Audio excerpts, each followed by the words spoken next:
Hi, this is Wayne Zell, and welcome to Blueprint for Wealth, your very fast-paced video cast that's designed to help you and other entrepreneurs realize your personal dreams of wealth and freedom. And today I have with me my very special guest, Phil Rischer. Phil, welcome to the show. Yeah, Wayne, thanks so much for having me. I'm looking forward to our conversation. Me too. And let me give you a little bio about Phil, but then I'm going to dig into his background a little bit more. We don't live very far from each other, we just found out, but Phil is the owner of Flash Consulting, and that's with a PH at the front because Phil begins with a PH, right? So, There you go. so I think it's actually very appropriate, good marketing on your part. And he helps local businesses increase their sales and keep their schedules full through data-driven digital marketing consulting. And I believe in that too. And after helping a 20-year-old $3 million service business scale up to $5 million in 24 months. That's fantastic growth. And then sell to a private equity group. Phil took that blueprint and now helps other home service businesses grow. And he's been very successful. We'll learn a little bit about some of the successes he's had. He's His efforts in technology and small business have been featured in Jobber's Masters of Home Service, Forbes, CNBC, Yahoo Finance, and the Wall Street Journal. So, Phil, first of all, tell us where you are today in terms of geographics and where you are in terms of your practice and where you came from originally. Yeah, so I'm born and currently live in Maryland outside of Washington, D.C. And I didn't start in digital marketing, but I made my way to digital marketing consulting and got a wife and a daughter and, overall just a pretty normal guy, but I have a cool business and I like to help people. That's my big thing is give the recipe and sell the cooking. How did you get into digital marketing? What were you doing before, and how did you morph into that? Yeah, when I came out of college, I was an international business major, and I Okay. ended up actually I graduated and I didn't have any real job. I had an internship at Enterprise Rent a Car, so I started working there and their management trainee program. And so in the first 4 years out of school, I ran a local service business, doing $2 or $3 million, got paid off the bottom line.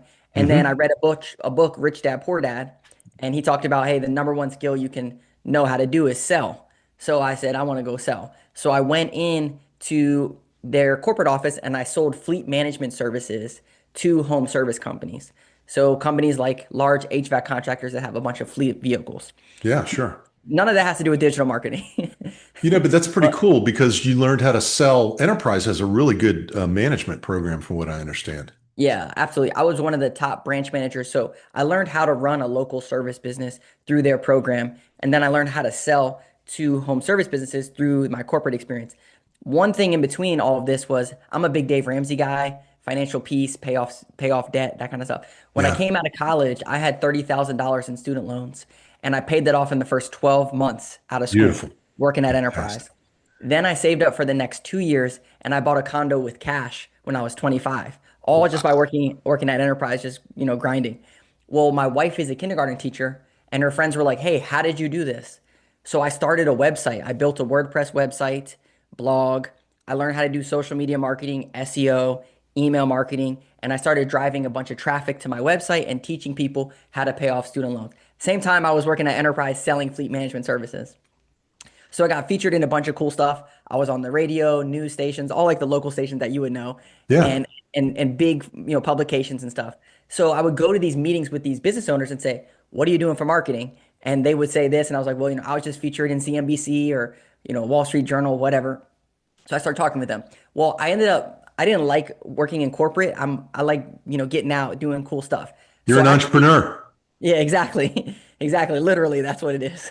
So I quit my job and I'm like, I'm gonna go full time on this blog thing and do digital marketing and like build up this blog. So I bought a tiny school bus and I made a little tiny home and I traveled around the country with my dog, just making content, doing news interviews, creating YouTube videos, blogging, emails, all that stuff. And I basically just like learned how to do all this. Okay.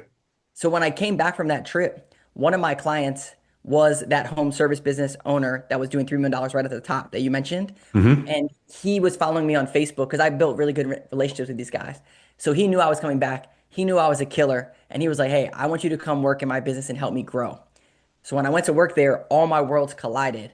My local service business experience with enterprise of running a home service business, like specifically how to do it, how to grow, and then my digital marketing experience of like how to get people to your website and convert them into leads, and then nurture those leads with emails, and then get them to convert into sales. All those things came to a head, and in the first year, he grew 3 to 4 million, and then the rest, I got at it from there. So give me some examples. I mean, you made one example was an HVAC company. What are other Yeah. home service companies that you work with and that you can represent? Yeah, so typical like HVAC, plumbing, electrical, gutter cleaning, electrical, but gutter cleaning, restoration contractors. Yeah, roofers, right? Roo- Yeah, so with roofers, we do work with roofing contractors, but ideally we want a company that has not just a one and done service. Okay. Because roofers, it's like you get a lead, you sell the lead, you get a roof on, and then you got to wait 20 or 30 years. With other home service business, there's this whole extra part to it of like retargeting, cross-selling that we really like to get into that, which is unique to a digital marketing company. So restoration work, home improvement work, outside, inside, you name it. So Yeah, landscaping, yeah, hardscaping, I work a windows, lot doors. with those types of companies too. And I think the ability to teach them how to digitally market is really, really important.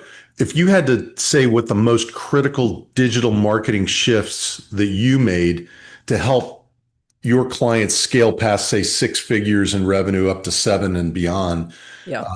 what are those shifts? What did you Yeah. teach them? What did you teach yourself, really? There's three in particular. Okay. First is on the visibility side of getting new customers. That's usually the first pillar. But the thing inside of that pillar that people need to solve is return on ad spend. Most of these companies are spending money on Google Ads, Yelp, Meta, Angie, whatever, but they don't know if it's actually producing revenue. They just have a gut feeling that is generating leads, but they don't tie it all the way through to return on ad spend. So when Okay. I went to work at this home service business, they were spending $3,000 on Google Ads, 2,000 on Yelp, and I'm like, okay, this is great, but how do we know if this is actually turning into real leads and real revenue? And this is the part that most companies miss. In their CRM, their client relationship management software, there's this whole host of data that's sitting there that they don't use. So what we solved was we figured out how to get Google Ads, leads, return on ad spend every single month. So then we knew we're spending $2,000, we made 20,000. Let's do more of that.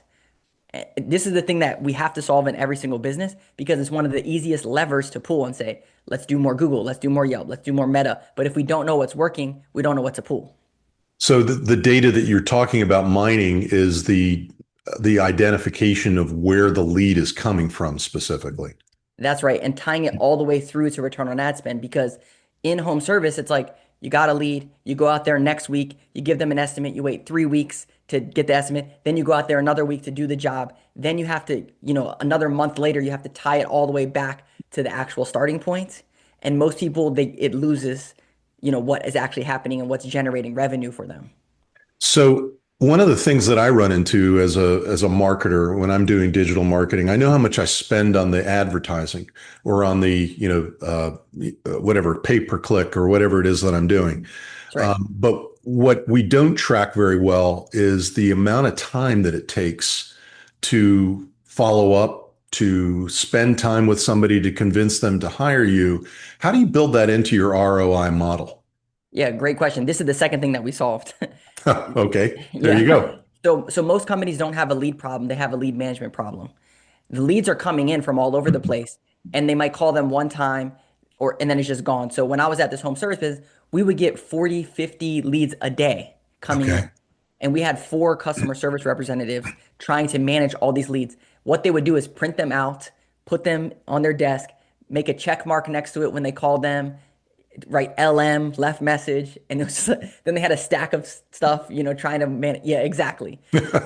So what we do is we build a process to streamline this. The way that this looks is when someone fills out a form on your website, they automatically get a text and an email. And the text would say, "Hey Wayne, thanks so much for reaching out. If you could share some more pictures or information about your project, please text them over." Now you initially move to the next step with them right away. A lot of times you have to wait till Monday morning, 8 a.m. when your CSR gets in. Hopefully they call them, they don't answer, the lead's gone. So the speed to lead piece of getting directly to them help speed up that ROI piece of the back and forth and getting stuff going. Yeah. Then then what happens if they don't respond or something happens, you put them into another nurture sequence, which is like 14 or 21 day follow-up sequence. Hey Wayne, are you still interested in getting this done? Hey Wayne, you still having problems with your gutters? Hey Wayne, you still having issues with your AC? And you're just keeping following up with them. 9 times out of 10, that's one of the biggest solutions for companies is just put a lead management plan in place so you can keep track of your leads. Is it automated? Yeah. And so how do you distinguish between somebody who's asking for help with their gutters versus help with their painting versus help with whatever? Yeah. So a good automation software, what we do is like, let's say someone fills out a form. Okay. On their form, they'd select the service that they want. Then they go into that bucket. Then they get certain automations. If it's a phone call, same thing. You just put them in the right buckets and then they go through the right automation. Brilliant. The Absolutely other piece, brilliant. the other piece of this that most people miss is in estimates. So with home service businesses, they're sending out a bunch of estimates. They leave it to the owner or maybe one salesperson to follow up on estimates. They should have an estimate process for rehashing or following up on their estimates as well. So how do they know how to estimate something without actually seeing it? Well, they would want to go out and do an estimate. So Okay. the lead nurture process is to get them on site to give an estimate. Yeah. For the industry I was in was duct cleaning. We had kind of standardized pricing, but if you don't have standardized pricing, you got to schedule that estimate to go out, but then you need an estimate nurture sequence on top of it. Got it. Got it. Yeah. So you've developed a process, you've automated the process, and you've made it much more streamlined. So from lead to close, it makes it very fast. That's right. And the third thing, like I mentioned, there's the third thing that we fixed. This is the one that everyone misses. They get the Okay. lead to close part. That part is tight. But what they miss is that you can't get lifetime value without a lifetime relationship. They think, oh, Wayne will call me when he needs me. Wayne knows that I also do da da da da da da other service. No, he doesn't. So what we do is we had a company, they're an HVAC contractor. They Yeah. were not reaching out to any of their clients ever before. So we set up one email every single month for 12 months and we cross-sold different services. We set up a content calendar. And in the first year, they generated $253,000 just by sending out one email every single month. And, Wow. and this is the thing that they have a gold mine sitting in their database. All you got to do is just reactivate this list and get people to come back into your funnel. So it's not just new customers, it's also returning customers coming in. Beautiful. I love it. We do that too here. And it's been extremely valuable because it re-engages us with clients that we did work 20 years ago. And Exactly. we keep sending them a monthly newsletter. It's automated. It goes out to everybody on the mailing list. We try to avoid any kind of spam connection by using, specific software.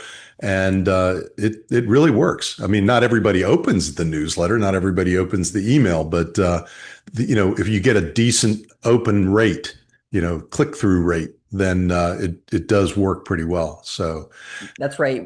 There's a common issue here in the lead estimate nurture process that typically happens. You have these Caspers, we call them. They're friendly ghosts. They're nice people, but they never get back to you. And usually, if you do an estimate process, you might follow up with them 14 or 21 days, but then you're like, I'm never going to hear from this guy again. Like, I'm done following up. This is the exact person that you want to put into your email sequence. And we had an example. They're a custom closet company. In April, this woman came in, got an estimate for $14,000. She ghosted them. She Caspered them. Then wait 3, 4 months. It was 4 months. She got an email every single month. That month was about the unique process that we use to help them solve this problem. She said, "Yep, I'm ready to go. Is this estimate still valid?" And then she was ready to go. This is phew, why you don't just say, "Oh, my customers know about this. Oh, I'm never going to talk to these prospects again." You got to put them into something. You pay for these leads, so you got to get out of them as much as you can. I love it. I love it. And you get paid, you have paid traffic. You develop your own organic content for whatever the business you're in, home services or whatever. And Yeah. then you have partnerships. How do you balance the paid traffic, the organic content, and the partnerships using your current marketing engine that you've built? Yeah, it all has to do with the different business that you're in. So, for Okay. example, like HVAC, let's say you're in a really competitive market and you're just starting an HVAC business. There's no way that in SEO you're going to be able to compete against these behemoths that have thousands of Google reviews and have been doing SEO for years. Okay. So, that doesn't make sense. Then you might have Google Ads. Okay, you might be able to run Google Ads or Meta or Yelp, but it's going to be expensive and you're going to be praying to the Google gods saying, "Please send me leads." and it's a black hole of money that you're never going to see again. But in this specific instance, B2B partnerships is a great way to grow your business. One, because it's free. You can build a relationship with a complimentary service and get referrals coming in that are warm leads. Instead of paying Google for the leads, you pay these B2B partnerships for a lead, and then you start getting leads coming in and you build almost like a sales army for you. So, kind of to answer the question, it depends on every single business mix of what they need.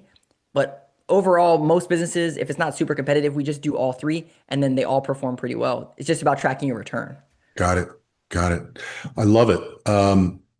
So what are the mistakes that people are making that keeps them below that $1 million mark or higher? Yeah, really, there's a saying, to get to $1 million, you have to be a hustler. There's hustle, you got to hustle it out. You got to figure it out. Yeah. Once you get to a million, to go from 1 million to 10 million, the hustler has to die and the leader has to be born. Ah, And what happens is, specifically in home service, is there's these replacement rungs. There's a really good book called Buy Back Your Time. And he has these replacement rungs, which is you got to hire an admin person. A lot of times, people in home service, they don't hire an admin person. They hire a technician first to go out and do the work. And then okay. they still do all the $10 tasks, the admin stuff. So good home services that are scaling have a CSR, customer service rep, office manager as admin. Then they have their delivery type. So they don't just default to them being the technician mindset. They have technicians. The third one is marketing. So a lot of times under a million, they have cookie cutter or fragmented marketing. Okay. They pay this company over here to do some Facebook ads. They pay them to do some SEO, but it's not a cohesive marketing game plan. It's just random people doing random stuff. So you got to get a company that ties it all together. The fourth rung is sales. Usually they are the number one salesperson. They go on vacation or are sick or are out, the business falters. So you got Yeah. to replace it and get another salesperson in there. You could still do the sales, but you can't be the only salesperson. So those are the main things. Like it sounds simple in practice. It's hard to implement, but a lot of times people bottleneck themselves because they don't replace themselves in those specific areas. So getting a good customer service person who's not that expensive that takes over those lower level, low cost tasks, Yep. getting a replacement for the salesperson, and then getting the technicians obviously involved Yeah. And getting a marketing plan and a that marketing uses plan. the reason the marketing plan is, I mean, obviously that's what I do, but the biggest things that we miss here is you have a marketing team, but they're not using your data in your CRM to make decisions. And then they're not using automations to tie it all together. They're Okay. just doing marketing. You need someone that does marketing, data, and automations to pull it all together to make sense. Are there certain CRM programs or apps that are better than others for this purpose? Yeah, so Jobber is I'm I work a lot with Jobber. I've been on their podcast a bunch. They're a great one for someone that's going to go from like zero to like $4 million in revenue is Okay. their sweet spot. There's House Call Pro, which is another good one, and then Service Titan, which is $1 billion company that typically is like 3 million plus revenue companies would work with Service Titan. Those are the I big see. three. And do these programs have the full complement of tasks and the ability to continue the digital marketing and measure all the digital marketing that you're doing? No, so this is the problem is that those CRM softwares are dispatch softwares. Their software is specifically designed for you got a job, put it on a calendar, go out, do the job, give them an estimate, invoice it, and it's just dispatch software. The Okay. problem is that companies really need some type of a lead management software to manage their leads and then put it into their dispatch software. Inside of these platforms, you can finagle some reports to get the data out. But Yeah. this was the secret sauce that I figured out in the home service business that once I was able to get these reports and put all this stuff together, then I really was cooking with all the stuff moving parts. And I mean, I have videos on how to do it on YouTube and all that stuff. But Yeah. basically, it's not easy from what you're asking. It's not like, oh, here's your report of your campaign summary report that shows you all this data here. You kind of got Yeah. to figure it out and piece it together. The lead management software, you built that? So there's a couple different solutions for people. There's some out of the box ones like Chirp and Hatch. Those are the big ones that people use. There's also HubSpot, which I wouldn't recommend HubSpot. for home service, but it's one that's well known. We use a tool called Go High Level and we white label it. We call it Flashlight. And it's more designed for marketing agencies. Like we have a full-time developer on the team who builds out our Flashlight stuff, but there's solutions for everyone. It just depends on how custom you want to make it and what you want to do. How big is your team? We have 14 people on our team. Okay. And how have you scaled your business so that you are not chief, cook and bottle Yeah. washer? Yeah, for sure. So for us, it was like about 12 months ago, I read this book, Buy Back Your Time. And I read it 4 times because it scared me. And it was like, you got to hire an admin person to help you with your stuff. Then you got to hire a director of digital marketing. Then you got to hire some marketing people to help the marketing people. Then you got to hire a salesperson. So slowly I've been buying back my time. Um, in April, so a couple months ago, I took a whole week off and I didn't look at my Slack, email, phones, nothing for the whole week. Okay. And I told my team, like I basically planned it out that I'm going to be out, and my business ran perfectly. When I came back, I had a couple prospect meetings and ready to go, and new clients coming in. For business owners out there, what I would recommend, there's a book called Clockwork by Mike McCallowicz, and in the book he gives you a challenge. And the challenge, Wayne, this changed my whole mindset. Was Wayne, in 12 months, you're going to be off for the whole month, and you can't look at anything. And so now you have to reprogram everything that you're doing every single day. You're not going to be able to do that in 12 months. So someone has to do this. Who's going to do it? And it forces you to figure out who's doing this thing. That really helped me a lot, streamline the business and not be the bottleneck and be in it all day and every day. It's not just for home services. It's not just for marketing. In law firms, it's also an issue, and I have that issue myself, which is why I joined Fisher Broyles, a big distributed law firm, so that Mm, I would have other people to help me do the things that I normally spend time doing, but it's not the most efficient use of my time or the best use or my favorite use of time. And so exactly. getting people to do the things that need to be done in a quality manner is really important, but you don't have to do everything. And I think you're on the right track. It sounds really good. How do you measure success beyond leads then? So what metrics or indicators are you using to move that needle so that your Yeah. clients are all in seven figures and beyond, maybe eight Yeah. figures?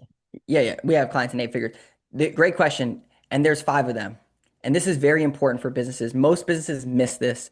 And especially for like a marketing perspective, you want to track these numbers. The first one is your leads.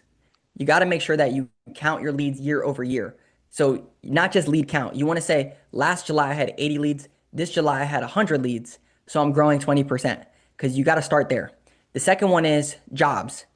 Like, okay, I got 100 leads, but how many jobs did I go out on or give, or, go to give an estimate or do those jobs? Right. The third one is estimate count. This is the number one thing that anyone can track is how many estimates that you're doing. Okay. Because you could get a bunch of leads, but they're not good quality and they're not going to turn into estimates. And estimates is the number one way that you can grow your business. Because if you just generate more estimates, all you got to do is close them and then you're going to close, then you're going to grow. So estimate year over year. The fourth one is your total revenue. Obviously, you want to track that year over year. And the last one is new customers. New customers is so important because it's not just returning customers coming back in. You're paying money to get new customers. How much are you getting year over year? As a digital marketing company, we actually go into our client CRM and pull out this data every single month to track our performance because we want to know. We had an example of an electrical contractor that we work with. We helped him get double the number of estimates. So he was doing 70 and he did 140. But he only closed 30 each month. Last year he closed 30. This year he closed 30. So that tells me his sales process is broken. He needs to fix his sales process, either hire a salesperson or come up with some better process. But it's not a marketing issue, it's a sales issue. So let's figure it out. How do you distinguish between marketing and sales? I always like to ask that question. Yeah. Well, in that example, it's like, okay, you doubled your number of estimates, but you closed the same amount. So you got to fix your sales process. We could help you with some estimate nurture sequences or whatever, but at the end of the day, that's a sales issue. It's not a marketing issue. I know what you're saying. How do you distinguish between a good lead and a bad lead? That's the other question I always run into. Yeah, lead to estimate. A good lead is someone that generates an estimate. A bad lead is just a lead that doesn't turn into an estimate. That's why we track those numbers. Because Okay. let's say you got 100 leads, but you only did 20 quotes. That's 20%. You should be getting at like 40, 50% at least. Got it. Got it. Well, what's next for you? I mean, where do you see your business growing and how do you see it evolving? And what's your succession strategy? Yeah, for sure. I'm young. I told you before, like I'm a debt-free guy. I used to have this crazy thing that I would say, like when I'm 40, I'm gonna retire, I'm gonna be done. And I think that was mostly from a place of scarcity where I didn't like what I was doing and it wasn't fun for me and it's just like more about money. Yeah. Now it's more about purpose and goals and using my talents to add value to people. So for right now, I love what I do every single day. I love the team that I have. Um, s- you know, money's great, but at the end of the day, I think it's about purpose and what you're doing. So for us, we're just on a growth path. We're trying to get to 10 million revenue, build out a great team, build out a great culture. We actually just won Inc. 5,000 best workplaces, which is Wow. yeah, a really That's a cool high thing. honor. That's a very good honor. Yeah. Congratulations. Yeah, thank you. So So we're talking with Phil Rischer, and he's our special guest today on Blueprint for Wealth. Phil, how do people get in touch with you? yeah. So if you're a home service business, 1 to 10 million is kind of our bread and butter. And Okay. you're like, hey, we do these free marketing audits. You can go to our website, Flash Consulting, PHLASH consulting.com, and discuss your business. Also, if you just kind of like, Phil seems like a cool dude, interested in what he's talking about, we have a Flash Consulting YouTube channel. I hang out on LinkedIn and Instagram, Phil Rischer. And, just a normal guy, easy to answer, ask questions to, talk, and would love to meet anyone listening. This is it's exciting. We'll put the URLs on the screen also so that everybody can write it down. But I think you've really got this down to a science. And one of the biggest mistakes that a lot of marketing firms make is that they master SEO or whatever is hot in the instant, but they Yeah, don't develop an entire process from lead to close and then follow up after that's that. right. That's And right. you have done that successfully. Whether you've used other people's ideas, it doesn't matter, but you've done it for digital marketing for home service businesses. So, for all of you out there, and I have many clients who are in the home service businesses, listen to this podcast again. Go back and listen to it again because Phil just gave you a plethora of new ideas, and then call him and ask him to help you with your digital marketing because I think you're going to see a difference. He's really got it down to a science. Thank you, Phil. Thank you for being a special guest on Blueprint for Wealth today. And I wish you all the success in the world as you grow your business. Thanks, Wayne. I really appreciate that. All right. Have a great day, everybody. We'll see you soon.